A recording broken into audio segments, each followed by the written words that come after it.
In the last video, we saw how Alex could use a VLOOKUP function to pull through loads of data from a different sheet. This is a very powerful and versatile lookup function, as it will allow us to do reconciliations, error checking, as well as auto-populating.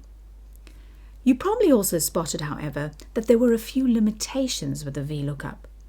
For example, if we had 25 columns, to go and type in 25 separate VLOOKUPs is not great use of our time. We can't, however, simply copy the VLOOKUP across because of this, the column number. That has got to be specified for each VLOOKUP.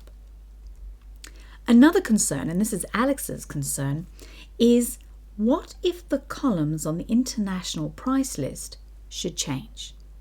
The client has assured him that the item code will remain fixed, but what they cannot guarantee is that users won't insert other columns or even reorganize the existing columns. And if that happens, our VLOOKUPs are all going to break. So Alex would like to make this solution a little bit more robust and a little bit more flexible.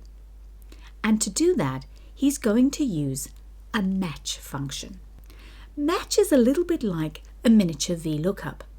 Given a particular value, it will go and look it up in either a row or a column. It's not worried about horizontal or vertical. When it finds the match, instead of returning a corresponding value, however, it will return the position within that column or row. So for example, if I were to look up the word short description, in the heading row here in my price list, it will find it at position 3. And that is exactly what my VLOOKUP needs. So let's go through the process. I'm going to click back into customer quote, and just here in row 4, above the short description, I'm going to type equals M and then press tab to select match. Similar to the VLOOKUP, the first thing it wants is a lookup value, and that is my short description. So I'm just going to click on the cell below. Then I'm going to type a comma. Now I'm going to be looking that up in that heading row. So I'm going to come to my international price list, and I'm going to select the whole heading row starting from the first item. Although the first item will probably never be the lookup value I want, I need this to be 1 so that this can be 2 and this can be 3. Okay, now type a comma, and then we have 3 options with the VLOOKUP. If you're working with sequenced data, you can look for less than or greater than, but in this case, we're looking for an exact match. So double click exact match or type 0, and then click enter. As we were expecting, we've got the value 3. And if I click on that cell and drag it across, there's my category column and there's my retail price column. So now I've got Excel to identify the column number for me rather than typing it in. This is more powerful and more flexible.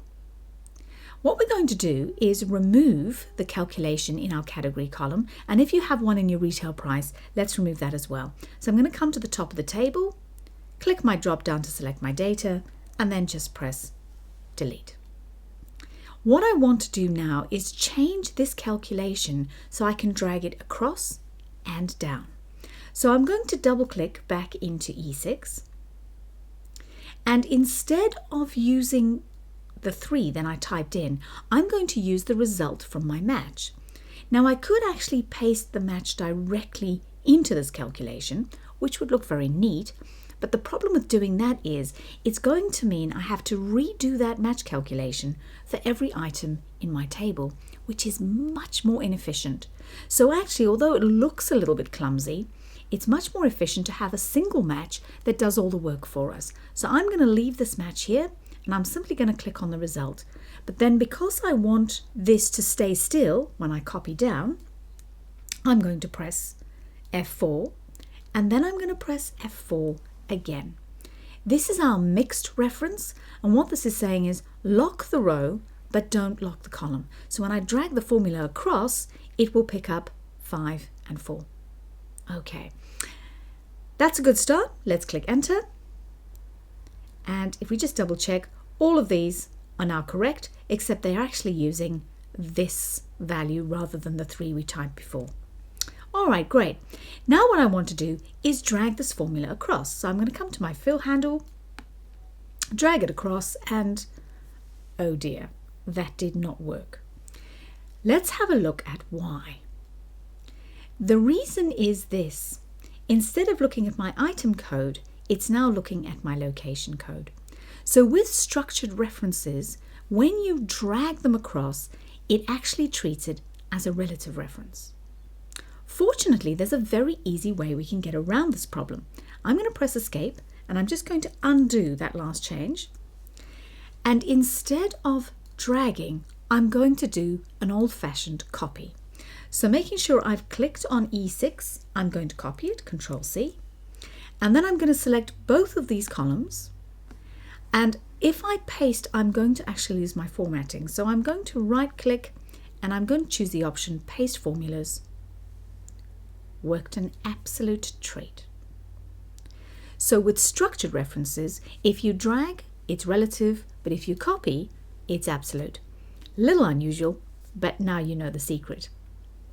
Now one last little tidy up thing, this 354 doesn't look very nice here, so I could go and hide the row, but actually there's an even simpler solution. If you simply select the data and make the text white on white, you can't see it. And when we send this to the customer, we'll probably save it as a PDF, so they'll never even know that row was there. So what we've looked at in this video is how we can use our match function to make our VLOOKUP even more powerful and even more versatile.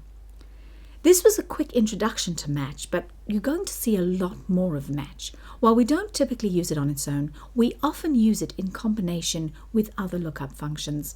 And in the next video, we're going to look at one of the classic combinations, which is our index match. So make sure you're comfortable working with the match before moving on.